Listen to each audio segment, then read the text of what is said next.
Video बना के दो। तो गाइस अभी हम आए थे अंकल की दवाई लेने के लिए। बुखार हो गया था 2-3 दिन से, तो अभी देखो ये बोतल चढ़ रही है। तो आज संडे है तो सब बच्चे को छुट्टी है, तो आज अभी चल रही है मैगी पार्टी। ये देखो देखो ये मैगी पार्टी चल रही है, इधर बनी है मैगी। हाय हाय। और ये सब प्लानिंग किया है ये साहब ने। साहब भी आज घर पे है। और मैगी देखो कैसे बनाए, टेस्टी टेस्टी। सब टमाटर वमाटर डाल के, मटर बटर डाल के। और इधर अभी देखो बजे है 4:30 और अभी खाना अभी हो रहा है। देखो 4:30 बजे। अभी मेन काम करने गई थी कपड़ा धोने के लिए। इसका मेन काम है कपड़ा धोना।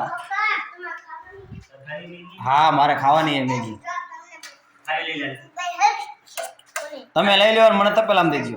તપેલામ નો હોય એ તમારે હાલે આ તપેલામ લઈ લે હાલે તો આ પાછા માગશે બસ હાલે। तो हमारे लिए भी मैगी बच गई है, लो।